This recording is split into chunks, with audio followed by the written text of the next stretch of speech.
అవసరార్థం దాటి అవతలకు రావాలి, అప్పుడు కానీ మిగిలిన ప్రపంచంలోకి రాలేదు. స్వామి ఇప్పుడు ఇంట్లో భర్తకు వండుకుంటా, భర్తే దైవం అనుకుని భర్తకి వండుకుంటా ఆనందం చెప్పాను. వండుతూ ఈశ్వరుడు కోసం ప్రసాదం వండుతారు. అసలు మామూలుగా ఆడవాళ్ళ కోసం మామూలుగా ఉంటారు కదా. నేనమ్మా, వాళ్ళందరూ ఎవరి కోసం వండుతున్నారు? ఓకే, ఈశ్వరుడు కోసం వండుతున్నారు. ఓకే, అర్థమైంది. మా ఆయన కోసం వండుతున్నా, మా అబ్బాయి కోసం వండుతున్నా అంటానికి వీల్లేదు. భావదోషం వస్తుంది అప్పుడు. ఇప్పుడు వాళ్ళు అలాగే అనుకుంటారు కదా, అందుకే భావదోషం వస్తుంది, వాడి మీద కోపం వస్తుంది. అలా ఉన్న వాళ్ళది ఏంటి అని అలా ఉంటే రాగద్వేషాలు వస్తాయమ్మా. నీకు అనుకూలంగా ఏదో ఒక రోజున మాట్లాడాడు అనుకోండి, నీకు అనుకూలంగా వ్యవహరించాడు అనుకోండి, అతని మీద మరి నీకు కోపతాపాలు కలుగుతున్నాయిగా. స్వామి మరి భర్తను ఏమి అనకూడదా స్వామి? ఆయన నిన్నేమనకూడదు, ముందు నువ్వు ఆయన ఏమనకూడదు. మరి అటువంటిప్పుడు నువ్వు ఎలా అంటావు? కోపం వస్తాయి కదా. కాదమ్మా, అక్కర్లేదు. నీకు పెళ్లి చేసేటప్పుడు కొన్ని విషయాలు చెప్పారు, నువ్వు ఆ మంటపంలోనే మర్చిపోయావు, అందువల్ల రాగాదా వస్తుంది. అసలు పెళ్లి చేసేటప్పుడు అవన్నీ మనం వింటామా స్వామి? ఎందుకు ఇంకోసం కాబట్టి నా కోసం చెప్పాడు అవన్నీ. ఎక్కువ వాళ్ళ కోసం చెప్పారు. నీ అన్ని వధూవరుల కోసమే చెప్పారు, ఆహూతుల కోసం ఏం చెప్పలేదు. నీకోటి చెప్పారు, అమ్మా మీ ఆయనతో వ్యవహరించేటప్పుడు ఏ వ్యవహారమైనా సరే నీ ఇష్టం అనటం నేర్చుకో ఇవాళ నుంచి అని నీకు పెళ్లినాటి ప్రమాణాల్లో చేసేటప్పుడు మనకు కష్టం అనిపిస్తుంది స్వామి. నీకు ఒక నియమం చెప్పారండి, ఆ నియమానికి లోబడి జీవించాలి. ఆ నియమం ఏమిటి? అది వ్యవహారం అవునా కాదా, అది ఏ వ్యవహారం అయినా సరే, ఎంత తప్పు చేసినా సరే, ఏ వ్యవహారం అయినా సరే నీ ఇష్టం, అంతే అంతే. అదే గృహస్థాశ్రమ ధర్మం. ఆయన చేసేటప్పుడు ఎలా చేయాలి? అలా అంటే ఏదో అడిగింది స్వామి. నేను చెప్తా మగాళ్ళు కదా, ఆయన మగాయనే కదా, అందుకని అలా చెప్తున్నా. అలా పొరపాటు అదే అందుకే చెప్పేది పొరపాటు అండి. వేదం రూపం ధారిస్తే ఆచార్యుడు. వేదానికి స్త్రీ పురుష భేదం లేదు, గుర్తుపెట్టుకోండి. అందుకే శృతియుక్తంగానే చెప్తాను. ఏం చెప్పినా నా ఇష్టం వచ్చినట్టు చెప్పనంటే నేను మా వాళ్ళకి ఏం చెప్పినా ప్రమాణ వాక్యం చెప్తానండి. అది యుగ యుగాలకు అదే ప్రమాణం. ఈ పూటకో నీకు ఈ గంటకు చెప్పానన్నది ప్రమాణం కాదు, యుగ యుగాలకి ఉన్న ప్రమాణం చెప్తున్నా నీకు. మీ ఆయన ఏదైనా వ్యవహారం చెయ్యాలి, నీ ఇష్టం అనాలి. నీవు ఏదైనా ఆయన వ్యవహారం చేస్తున్నాడు, నీ ఇష్టం అనాలి, అంతే. అలా అయితేనే మీరిద్దరూ గృహస్థాశ్రమ ధర్మాన్ని పాటించినట్టు, అంతే. ఏనాడు నీ ఇష్టం అనలేదు అసలు వాళ్ళ దాకా వాళ్ళు ఇంకా మీరు ఆచరించలేరు. అవి ఇంకా అంత దూరం చెప్పడం లేదు, మీరు ఆచరించేవే చెప్తున్నా. ఇంకా అర్థమైందండి?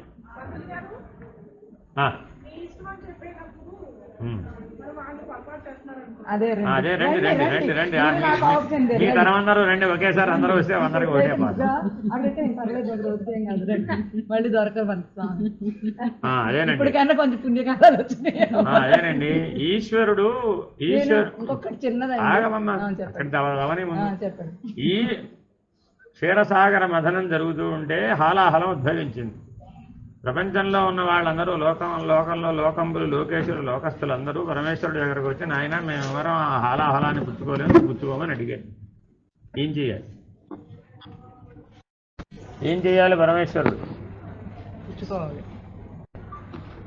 వాళ్ళ ఆవిడ వైపు చూశాడు. ఏమని చెప్పాలా? మీ ఇష్టం అన్నారా, తీసుకోండి అన్నారా, ఏమన్నా అర్థమైందా? ఏం చెయ్యాలి? మీరే ఆ స్థానంలో ఉంటే ఏం చేస్తారు? హాయిగా సర్దుకుని ఇంట్లోకి వచ్చేసి వాళ్ళు తెప్పలేదో వాళ్ళు పడతారు. అప్పుడు నువ్వు జగజ్జననం ఎలా అవుతావు? అప్పుడు సర్వమంగళం ఎలా అవుతావు? ఆయన అలా చూశాడు అంతే. ఆవిడ చిరుమందహాసంతో నవ్విందట, అంతే. ఆయన పుచ్చేసుకున్నాడు. అంటే నీ ఇష్టమని నువ్వు వ్యవహరించే ఆవిడ సర్వమంగళ, నీకు ఆ దివ్యత్వం కలుగుతుంది. నీకు ఇప్పుడు ఆ దివ్యత్వం ప్రధానం అంటావా, ఈ వ్యవహారంలో పోయేటటువంటి అణువంత సుఖం ప్రధానం అంటావా? ఈ వ్యవహారంలో సుఖం ఉంది, నీ ఇష్ట ప్రకారం వ్యవహరిస్తే ఒక అణువంత సుఖం లభిస్తుంది నీకు. మీ ఆయన నీ కొంగట్టుకు తిరుగుతున్నాడని, అంటే అణువంత సుఖం అది. కానీ నీ ఇష్టమని కనుక నువ్వు జీవిస్తే నీకు జగజ్జననికి ఉన్న దివ్యత్వం లభిస్తుంది. అదెంతది, ఇదెంతది. అది కైలాస పర్వతం అంతా, ఇది ఆవగింజంతా. స్వామికి ఇక్కడికి వచ్చి ఉండడం ఇష్టం. ఇంట్లో గర్భస్వామి లేరు కదా, నన్ను రమ్మంటారు. నాకేం పిల్లలతో కుదరదు, ప్లస్ నాకు అంత ఇంట్రెస్ట్ వస్తాను. నేను వచ్చి ఒక 2 రోజులు, మహా అయితే ఒక 3 రోజులు ఉండగలుగుతాను. ఇంక మిగతా టైం ఉండలేదు. ఎప్పటికైనా మనం ఇక్కడికి వెళ్ళిపోయి ఉందామంటే నేను ఆనాటి సీతను కాదు, మీదంటే రావడానికి నేను ఈనాటి సీతని స్వామి శరణం అని అంటాను. స్వామి నేను స్వామి శరణం ఎందుకు అంటే నీ పాపం ఆయన మహిమనే అంటే స్వామి మాలేసుకున్నారు కదా, ఆయన కాదు అయ్యప్ప స్వామిని మహిమంటున్నావు. అలా అంటాను స్వామి నేనైతే. అలా కుదరదమ్మా, అవన్నీ తప్పు. వేదం చెప్పలేదు అలాగా. ఇంకొకటి స్వామి చెప్పేస్తా, ఇంకా బిందు మేడం మీరు ఏం చెప్పినా చేసేస్తాను ఈ రోజు నుంచి. ఇప్పటికే స్వామి మాల వేసుకున్నారు, ఏమనకూడదని ఏమనట్లేదు. నేనంటే ఇప్పటికే అనకపోవడం రోజుకి 36 అంటూ ఆయన కూడా నేను చూస్తూనే ఉన్నా 2 రోజుల నుంచి. ఏమంటున్నాను స్వామి, అది అసలు అధికార స్వరమే పనికిరాదు.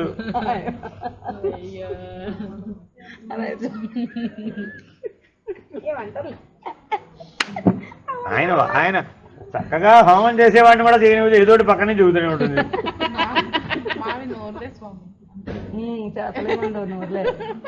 చేసేవన్నీ వాళ్ళు మాట్లాడకుండా చేసేస్తారు. ఒకటే గుర్తుపెట్టుకోండి, ఏదన్నా కానివ్వండి ఆయన నీ ఇష్టం అనాలి. ఈ అబ్బాయికి అయితే ఎంత హ్యాపీగా ఉంటదంటే రేపు పొద్దున మా ఆవిడ నుంచి ఇలా చేయొచ్చు. ఆయన నీ ఇష్టం అనాలి, నువ్వు ఆయన నీ ఇష్టం అనాలి. వ్యవహారంలో ఎప్పుడు నీ ఇష్టం అనాలి.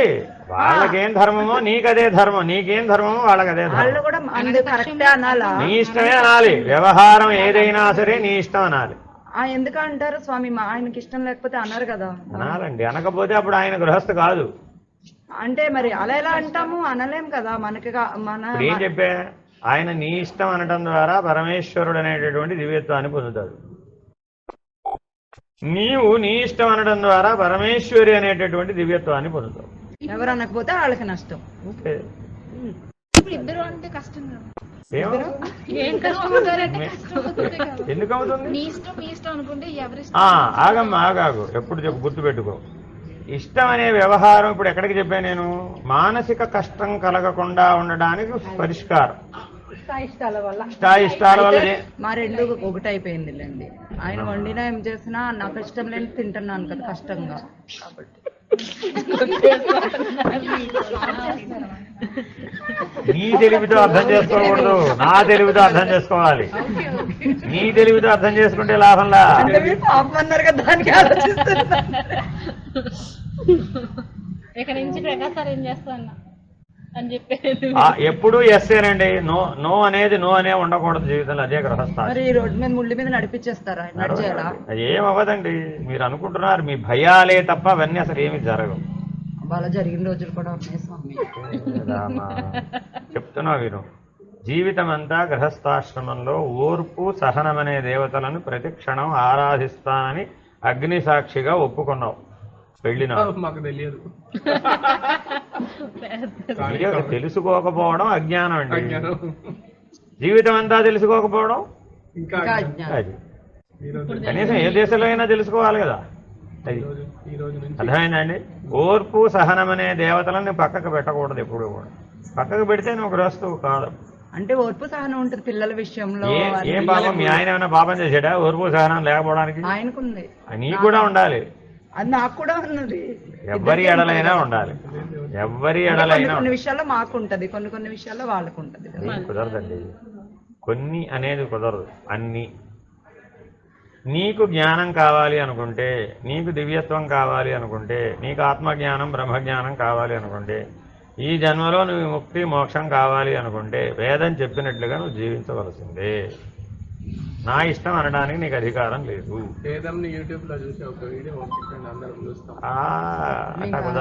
అది అయ్యే పని కాదు. అదంతా అయ్యే పని కాదు. అదంతా మీరు అర్థం చేసుకోవడం అంతా అయ్యే పని కాదు. మీకు అదంతా అవసరం లేదండి. మీరు కొండనెత్తుకోవడం అనవసరం.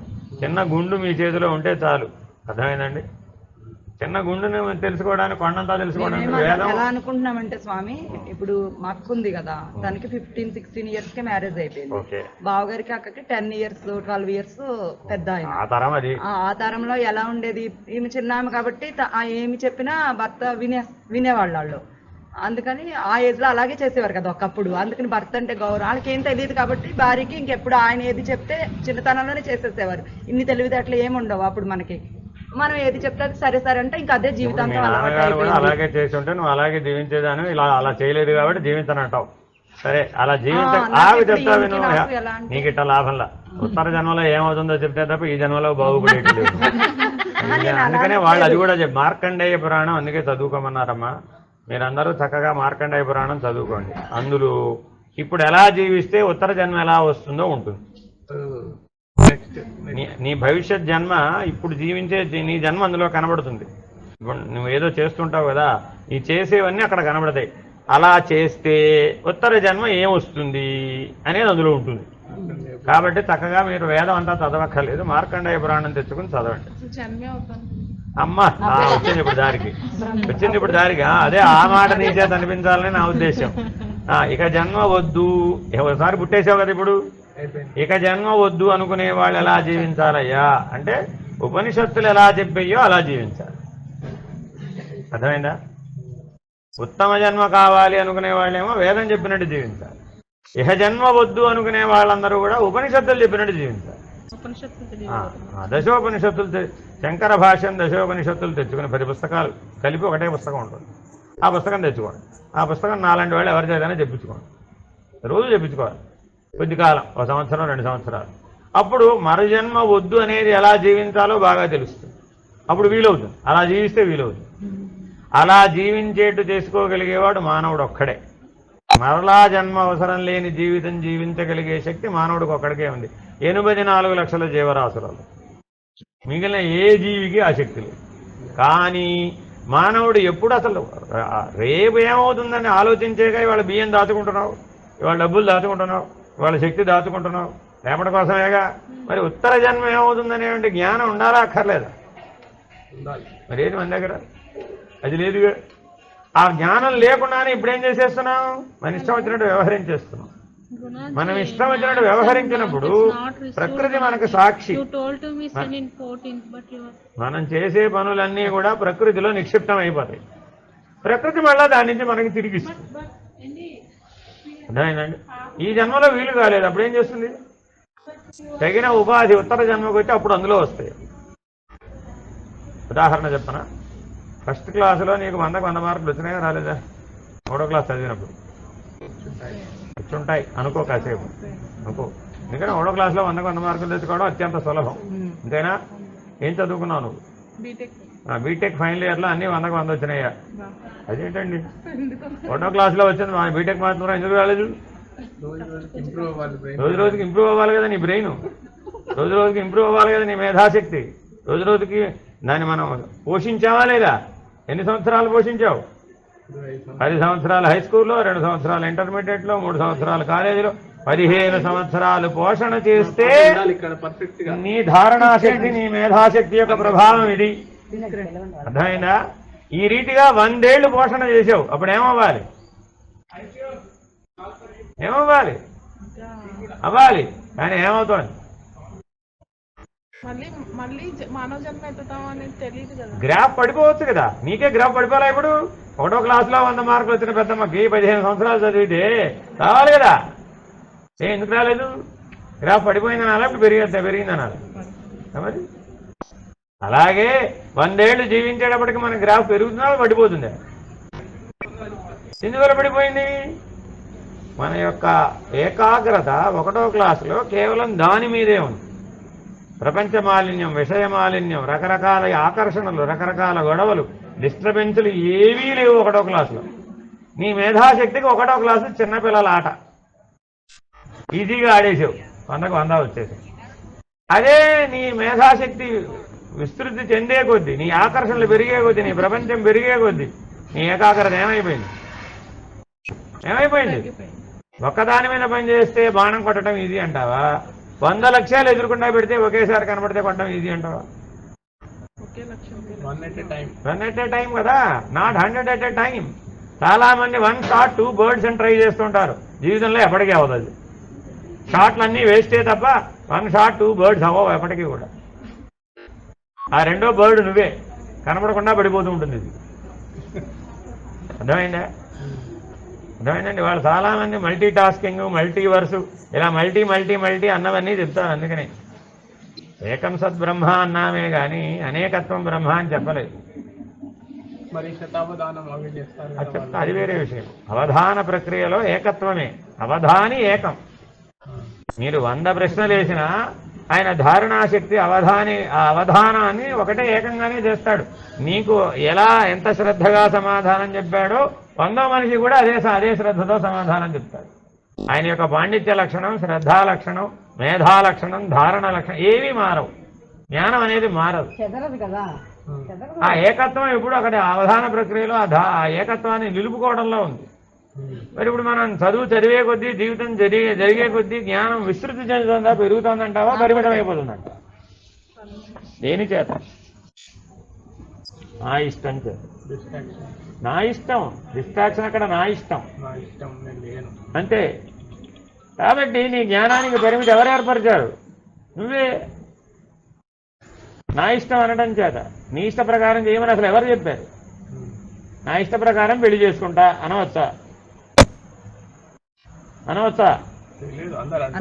అసలు నా ఇష్టం అనడానికి నీకు 5 ఏళ్ల వయసు నుంచే లేదండి. పూర్వకాలంలో తల్లిదండ్రులు పెంచినప్పుడు పిల్లలను ఎప్పుడైనా ఇది నీకు ఇష్టమేనా అని అడిగారా? మీ తాతగారు ముత్తాతగారు అడగలేదా? అదేంటి మరి అప్పుడు లక్షల ఏళ్ళు ఎలా జరిగిందమ్మా నీ ఇష్టం అని అడగకుండా? 50 ఏళ్ల నుంచి అడగడం మొదలుపెట్టాను నీ ఇష్టాలు. పెడిపోవడానికి ఎంతకాలం పెట్టింది? ఇవాళ ప్రతి ఇంట్లో కంప్లైంట్ ఒకటే, ఎవడి మాట ఎవడు వినడు. ఒకరి మాట ఒకరు వినకపోవడం కాదు, ఎవరి మాట ఎవరు వినరు. ఎందుకని? 50 ఏళ్ళు నీ ఇష్టం అన్నావు అంతే. లక్షల ఏళ్ళు నీ ఇష్టం అనకూడదు అన్నావు. లక్షల ఏళ్ళు నీ ఇష్టం అనకూడదని జాగ్రత్తగా సవ్యంగా నడిపినటువంటి మన బండి 50 ఏళ్ళు నీ ఇష్టం అనడం చేత దాని ఇష్టం వచ్చినట్టు ఓడం పోయింది. ఇప్పుడు మీరు దాన్ని తేవాలి అంటే 500 నుంచి 5000 ఏళ్ళు కష్టపడాలి. మరి 500 ఏళ్ళు అంటే ఎన్ని తరాలు పోతాయి? 25 ఏళ్లకు ఒక తరం పోతూ ఉంటుందండి. 500 ఏళ్ళు అంటే ఎన్ని తరాలు పోతాయి?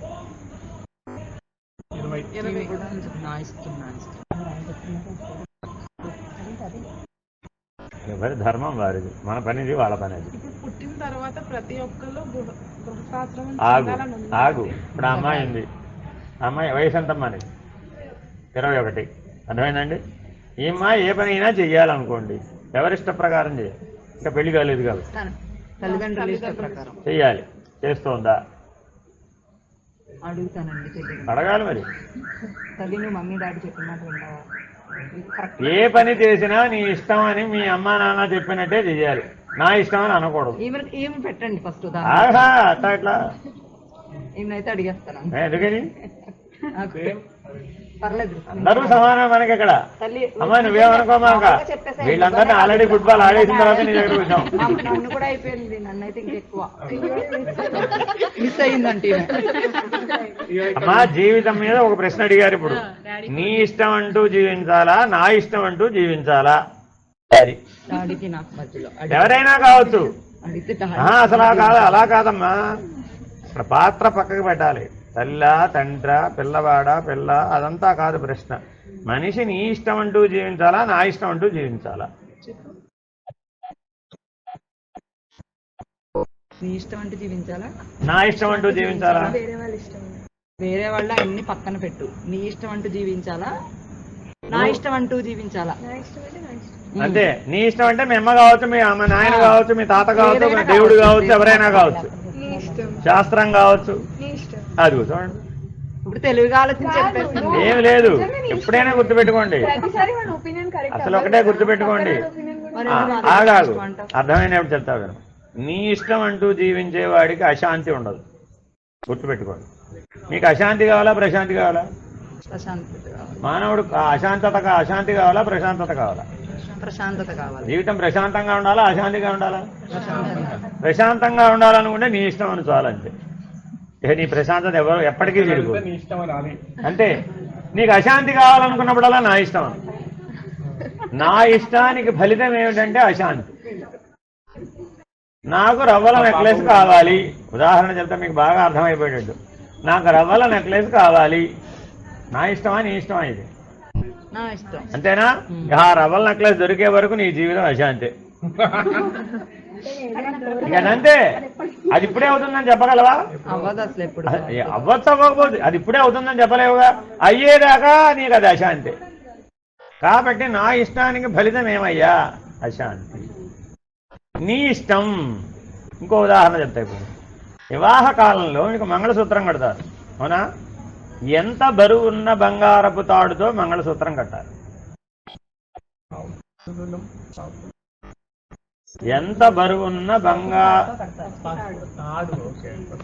ఎంత బరువున్న బంగారపు తాడుతో మంగళసూత్రం కడతారు? వెయిట్ పసుపు తాడుతో. అదే మరి బంగారపు తాడుతో కట్టచ్చుగా. తాడు ముడేయడానికి రాదు కదా బంగారపు తాడు అయితే. కానీ తర్వాత ఏం చేసావు? దాన్ని బంగారం చేసేసుకున్నాం. అప్పుడు ముడి లేదు కదా. అప్పుడు ముడి లేదు కదా. ముడి లేదు కదా. మీ ఆయన ముళ్ళు వేసాడా లేదా? బంగారపు తాడుతో ముళ్ళు వేయమని చూద్దాం. వేయలేడుగా. వేస్తే నిలబడదు అది. అర్థమైందా అండి? ఆ మంగళసూత్రం అలా వేస్తేనే నిలబడుతుందని అర్థం. అర్థమైందండి? మీరేం చేశారు తర్వాత? ఇప్పుడైతే ఇంకా అసలు వేసుకోవట్లేదు స్వామి ఎవరు. అది నెక్స్ట్ లెవెల్. వాళ్ళ జన్మ ఉత్తర జన్మ ఏమొస్తుందో మార్కండేయ పురాణంలో చదువుకోవడమే. అందుకే చెప్పే, ఇప్పుడు ఏం చేసినా దాని ఫలితం ఇప్పుడే ఫలించాల్సిన నియమం లేదు. ఇప్పుడే ఫలించక్కర్లేదు. మీరు చల్లిన విత్తనాలన్నీ ఇప్పుడే మొలవాల్సిన పని లేదు. సందర్భం వచ్చినప్పుడు మొలుస్తాయి. చూసుకోండి, మీరు కావాల్సి వస్తే. మీ ఇంట్లో అనేక రకాల విత్తనాలు చల్లేశారు అనుకోండి, అన్నీ మొలవవు. కానీ ఎప్పటికీ మొలవ అని చెప్తావా?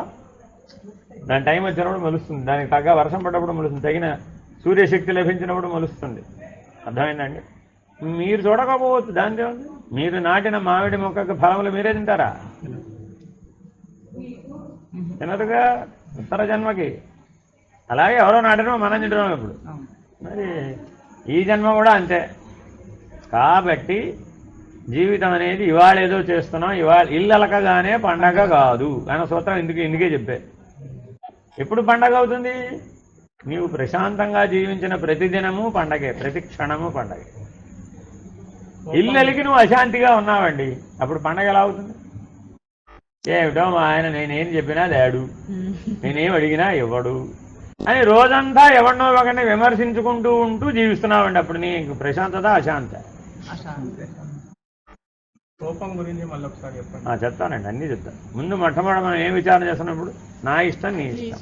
సరే, నా ఇష్టం అన్నది నెరవేరలేదండి, అప్పుడు ఏమైపోతుంది? కోపం వస్తుంది. కామమే క్రోధం అవుతుంది. మానవుడికి 6 సమస్యలు. ఎన్ని సమస్యలు? ఎవరికైనా 6 సమస్యలు. ఏమిటా 6? బాగా తెలుసు. కామ క్రోధ లోభ మోహ మదమాత్సర్యములు. వాళ్ళకి 4 అన్నదమ్ములు. ఎవరు వాళ్ళు? ఈ 6 4 అన్నదమ్ములు ఉన్నారు. ఎవరు వాళ్ళు? రాగ ద్వేష ఈర్ష్య అసూయ. మొత్తం 6కి 4 ఎంత? వీళ్ళు వస్తే వాళ్ళు వస్తారన్నమాట అర్థం. లేదా వాళ్ళు వస్తే వీళ్ళు వస్తారు. కాబట్టి 10 మంది ఎప్పుడూ నీతో ఉంటారు. ఎక్కడ ఉంటారు? కాలా చెయ్య మనసులో. నీ మనసులో ఈ 10 మంది ఉన్నారు. అర్థమైందండి? ఈ 10 మంది మేల్కొంటే నువ్వు నా ఇష్టం అనేది బలపడుతుందా తగ్గుతుందా?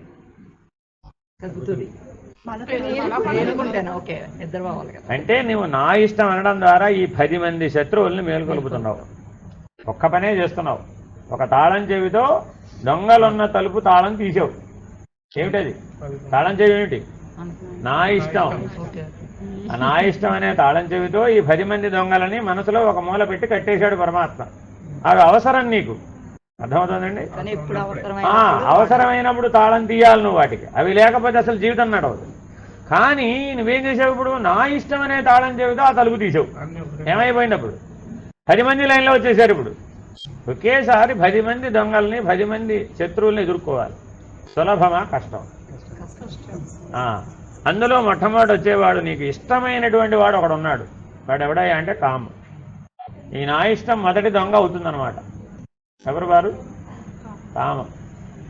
జుట్టుకి సంపెంగ నూనె రాసుకుంటే బాగుంటుందా? బాగోదు. జుట్టుకి సంపెంగ నూనె రాసుకుంటే బాగుంటుందా? బాగోదు. అదంతా నాకు తెలియదు. బాగుంటుందా బాగుంటుందా అంటే రాసుకోలేదండి ఇప్పుడు వరకు. నువ్వు చెయ్యనివే నేను చెప్తుంటానమ్మా. రేపొద్దు నువ్వు అడగాలంటే, రేపొద్దు నువ్వు ఎవరినైనా మీ ఆయన అడగాలనుకోండి, ఆయనకి రాని ఐడియాలు నీకు రావాలి కదా. బాగుంటుంది. అది నీకు తెలియకుండానే బాగుంటుందని ఎలా అన్నావు? ఊహించావు. ఇప్పుడు ఊహించావు. ఇప్పుడు తెలియకపోయినా అనుభవించకపోయినా ఊహించి బాగుంటుంది అన్నావు. అర్థమైందండి? కామంకి ఆమోదం పడింది. కోరికకి ఏం జరిగింది? ఇప్పుడు ఆమోదం పడింది. అంతేనా కదా? ఎలా ఆమోదం వేశావు? బాగుంటుంది అంటే అంతే. ఎవరో తిన్నారు ఐస్ క్రీమ్లో గులాబ్ జామ్ కలిపి, ఇంకా నువ్వు తినలే. అర్థమైందా? వాడు చెప్పాడు. వీళ్ళ సంగతి నాకు తెలిసి వీళ్ళకి ఏం కావాలో అదే చెప్తాను నేను. ఎవరికి కావాల్సిన ఉపమానం వాళ్ళకి చెప్తానండి. నీకు కావాల్సిన ఉపమానం సంపెంగనం, ఆవిడ కావాల్సిన ఉపమానం ఐస్ క్రీము గులాబ్ జామ్. ఇంకా ఆవిడ తినలేదు. ఆవిడ చెప్పింది, అహే నువ్వు నేను తిన్నాను ఎన్నిసార్లు, అద్భుతం, నీకు తెలియదు ఆ విషయం అది.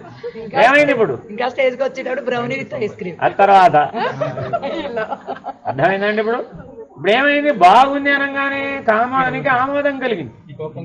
అర్థమైందండి? కామానికి ఆమోదం కలగగానే ఇప్పుడు తీరుస్తావా, ఇప్పుడు తీరుస్తావా, ఇప్పుడు తీరుస్తావా అని అడగడం మొదలుపెట్టి, బాగుంటుందని నువ్వు ఆమోదం వెయ్యనంత వరకు అది నిన్ను అడగదు. ఉంటుంది కానీ నిన్ను అడగదు. బాగుంటుంది అనగానే ప్రియం కాస్త మోదం అనే స్థాయికి వచ్చింది. కామానికి 3 స్థాయిలు ఉంటాయి. ప్రియం, తర్వాత ఏంటి? ఎప్పుడు తీరుస్తావు, ఎప్పుడు తీరుస్తావు, ఎప్పుడు తీరుస్తావు అని లోపల నుంచి కదులుతూ ఉంటుంది. కదిలినప్పుడల్లా నీకేమనిపిస్తుంటుంది? ఇవాళ అయిపోయింది ఇంకా తినలేదు, ఇవాళ అయిపోయింది ఇంకా తినలేదు, ఇవాళ అయిపోయింది ఇంకా తినలేదు. 3 రోజులు అయింది. రోజు రోజుకి స్మరణ పెరిగిందా తగ్గిందా? అన్నం తినేటప్పుడు గుర్తొచ్చింది, బ్రేక్ఫాస్ట్ చేసేప్పుడు గుర్తొచ్చింది, నిద్ర పోయేటప్పుడు గుర్తొచ్చింది. స్మరణ పెరిగే కొద్దీ ఏమైపోయింది? అశాంతి. అంతేనా కదా? పేరలేదుగా అశాంతి. ఆ అశాంతి క్రోధ రూపంలో వ్యక్తమైంది. అర్థమైనా? ఈ లోపల పుణ్యం పుచ్చక ఆవిడ బర్త్డే వచ్చింది. ఇప్పుడు అవకాశం కలిసి వచ్చిందా లేదా? కలిసి వచ్చిందా? నా టైం వచ్చింది ఇప్పుడు అంత. కామము క్రోధము కలిసి మీకు ఎట్లా అవుతుందో చెప్తున్నానండి. తర్వాత దొంగలు ఎవరు? కామ క్రోధ లోభం. ఇంకా లోభం దాకా వెళ్ళలా ఈవిడ. కామ క్రోధం. అర్థమైందండి? వాళ్ళ శ్రీవారో లేకపోతే వాళ్ళ నాన్నగారి దగ్గరకో వెళ్ళింది. నువ్వేమైనా సరే ఇవాళ మాత్రం నా బర్త్డేకి పిలిచిన వాళ్ళందరినీ, మా ఫ్రెండ్స్ అందరినీ పిలుస్తున్నాను, అందరికీ ice cream with gulab jamun పెట్టాల్సింది. అది కాదమ్మా, కేక్ వస్తారు కదా ఎవరైనా, ఈ ఐస్ క్రీమ్ గులాబ్ జామ్ కావాలేంటమ్మా? నా కేక్ అక్కర్లేదు, మా వాళ్ళు 10 మంది వస్తున్నారు, ఆ 10 మందికి నువ్వు ఐస్ క్రీమ్ గులాబ్ జామ్ పెట్టాల్సిందే అంది. ఏదో పిల్ల అడిగింది కదా, ఏముంది దాంట్లో, రేపు ఎలాగో 4 ఏళ్ళు అయితే పెళ్లి చేసి పంపించాల్సిందే కదా, తీర్చేద్దాంలే కోరికని వాళ్ళ తండ్రి ఓకే అన్నాడు. వీళ్ళ అమ్మగారు వచ్చింది.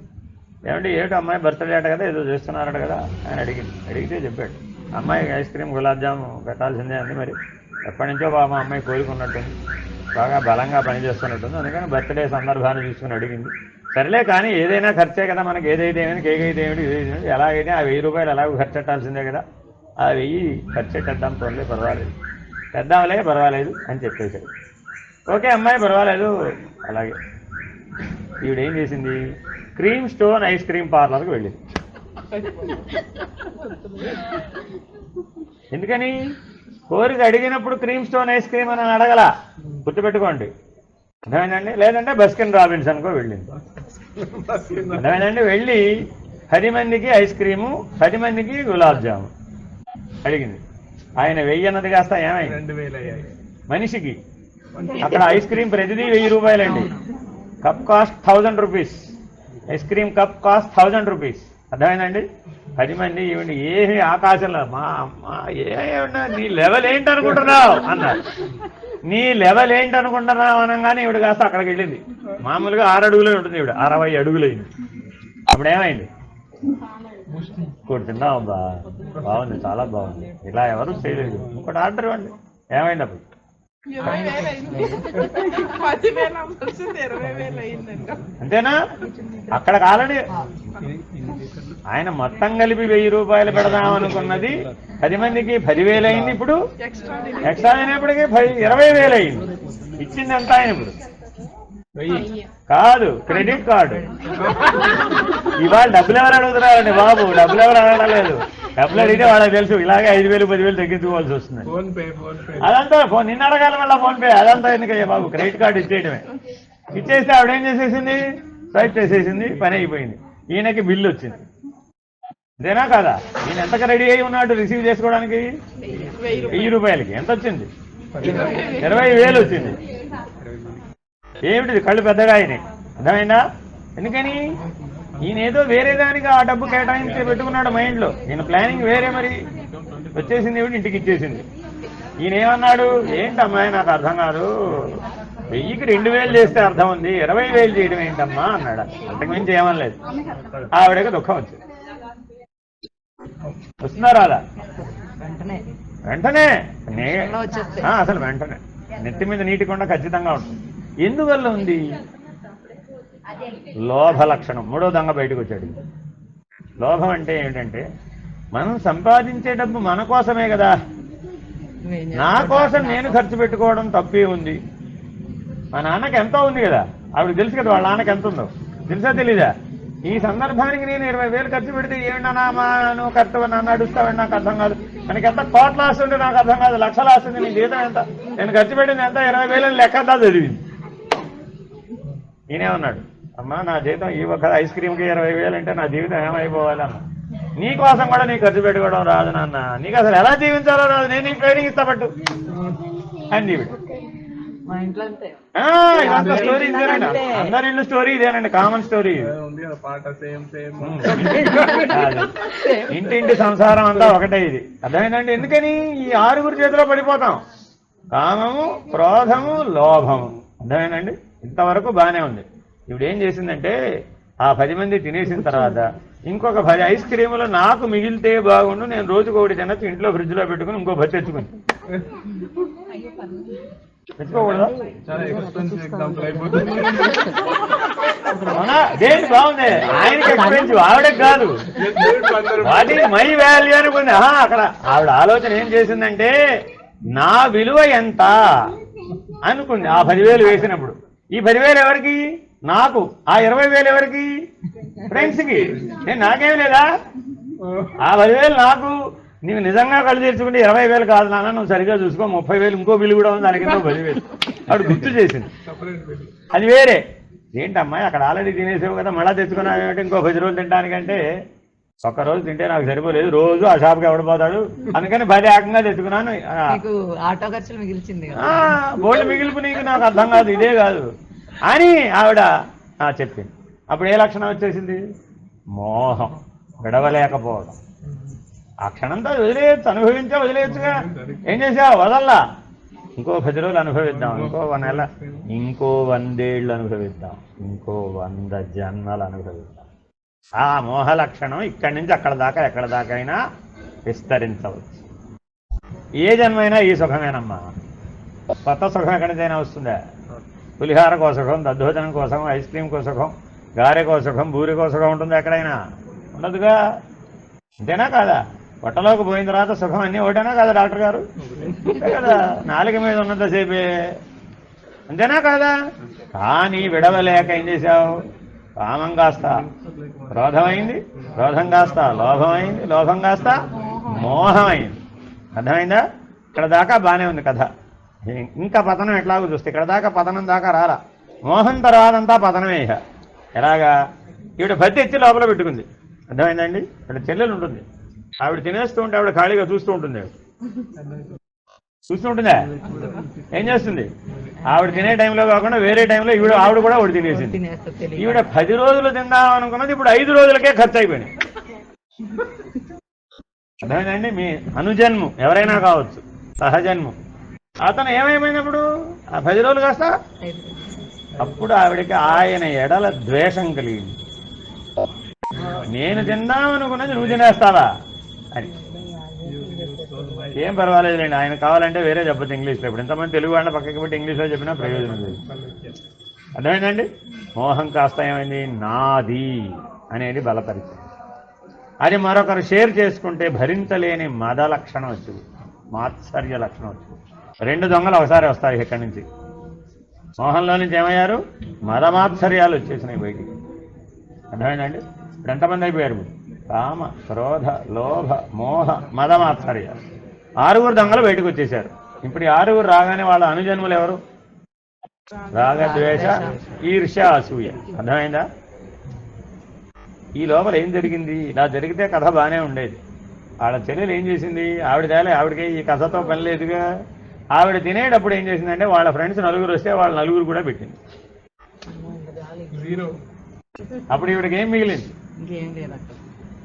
10 రోజులు తిందామని తెచ్చుకుంది ఆవిడ 10. కానీ అక్కడ ఏమైపోయింది? ఫ్రిడ్జ్ తీసేపటికి అక్కడ ఏం లేవు. ఏమైపోయింది? అప్పుడు ఏమైపోయింది? రాగద్వేష ఈర్ష్య అసూయ. 4 దొంగలు ఒకేసారి వచ్చేస్తారండి. వాడు ఒక్కొక్కరుగా రారు. వాడు ఐస్ క్రీమ్ ఎడల రాగం, నీ పర్మిషన్ లేకుండా ఎవడైతే తీసుకున్నాడో, ఎవడికైతే పంచిపెట్టాడో వాడి ఎడల ద్వేషం, వాడి ఎడల ఈర్ష్య, వాడి ఎడల అసూయ. ఇన్ని లక్షణాలు, ఈ 10 దుర్లక్షణాలు నీ బుద్ధిని ఆక్రమించినాయి. ఏం చేస్తావు వెంటనే?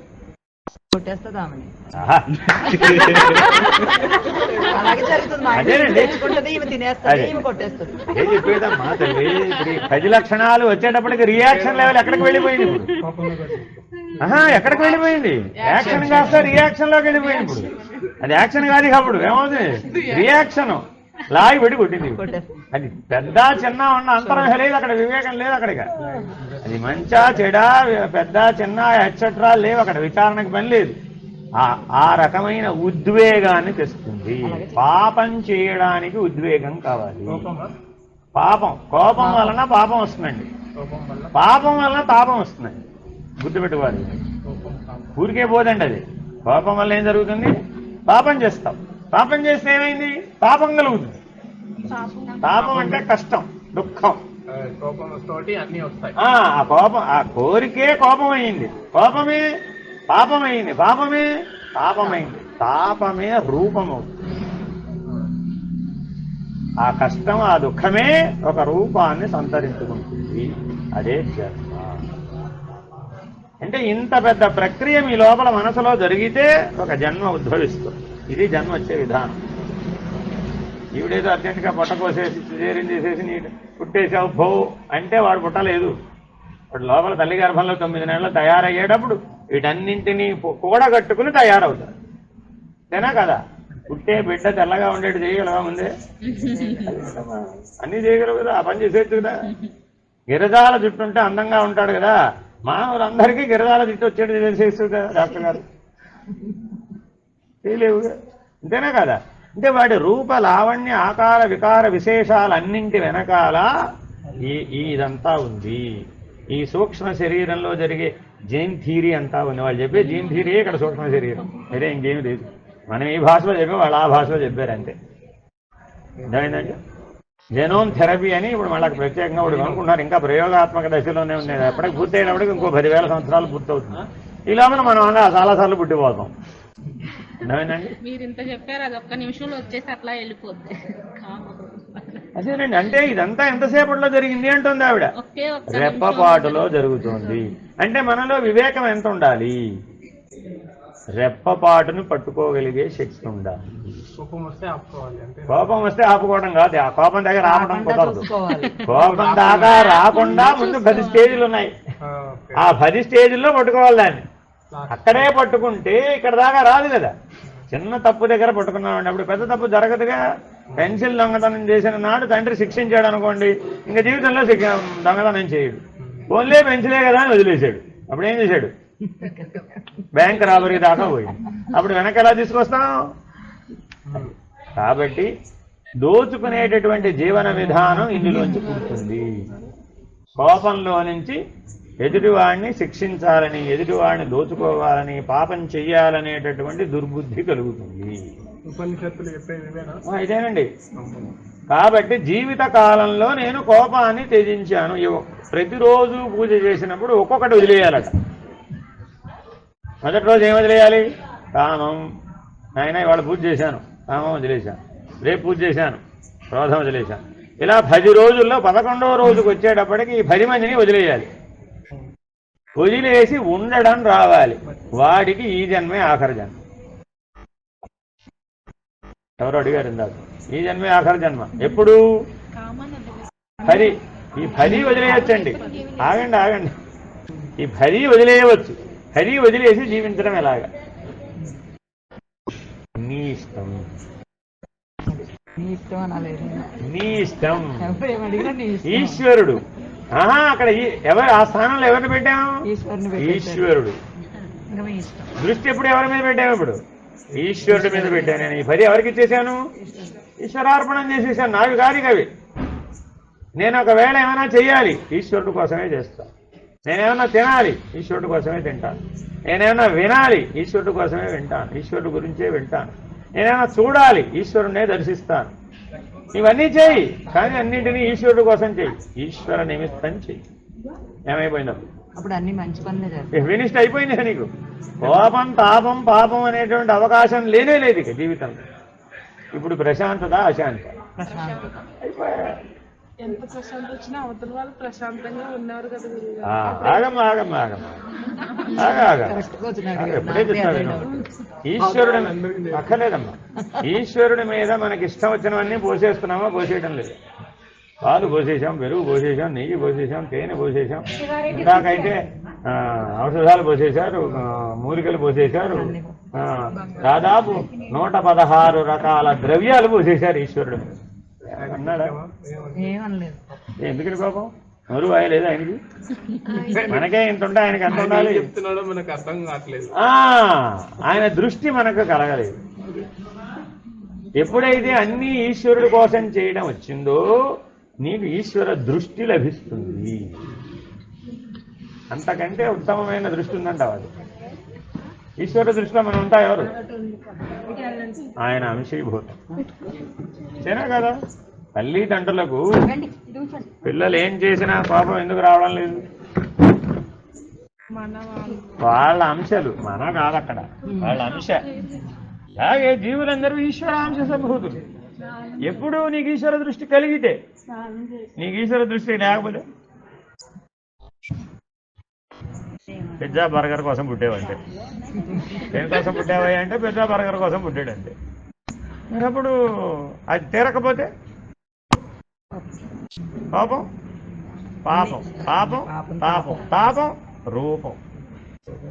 ఈ పంకార పంకం అంటే అంటుకునేదండి, గుర్తుపెట్టుకోవాలి. పంకం అంటే సంస్కృతంలో బురద. ఈ పంకారం వచ్చినప్పుడల్లా జాగ్రత్తగా ఉండాలండి. కోపం, పాపం, తాపం, రూపం, శాపం. పంకారం అంటారు మనది. ఏం చెప్పాను? కోపం, తాపం, పాపం, రూపం, శాపం. పంకార పంచకం అంటారు దీన్ని. ఈ 5 తప్పక అంటుకుంటాయి. దానికి అంటే లక్షణం ఉంది. కోపం అంటూ వచ్చింది, అంటుతుంది, కడుక్కోవాల్సిందే.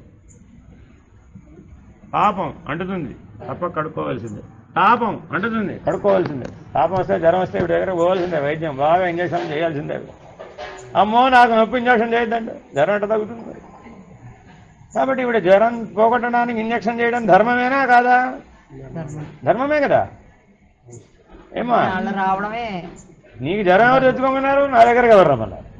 ఆవిడ మీ ఇంటికి వచ్చి చేసింది ఏమిటి? చేయలేదు కదా. నీకే జ్వరం వచ్చి ఆవిడ దగ్గరికి వెళ్ళామా, నా జ్వరం తట్టుకోలేకపోతున్నాను, పెద్ద కష్టం వచ్చింది, పెద్ద కష్టం పోవడానికి చిన్న కష్టం భరిస్తాను, చెయ్యమ్మా తల్లి, ఇటోటి ఏవో దాని సంగతి. అది ఇంకా పెద్దది అనండి, అది ఇంకా పెద్దది, అంతే కదా. ఎప్పుడోటి గుర్తుపెట్టుకోండి, మానవ జీవితం అంతా ఇవి ఎప్పుడూ ఉంటాయి, ఏ పద్ధతిగా అయినా ఉంటాయి. నీ కోపం ఎప్పుడు వస్తుందండి, ఎలా వస్తుందండి అంటే చెప్పగలరా? ఏమోనండి, ఎప్పుడైనా రావచ్చు, ఎలా అయినా రావచ్చు. మరి అప్పుడు ఎప్పుడైనా రావచ్చు, ఎలా అయినా రావచ్చు అన్నప్పుడు ఎప్పుడు అంటుకుంటుంది కదా. అది అంటుకున్నప్పుడల్లా మలిన పడతావు కదా.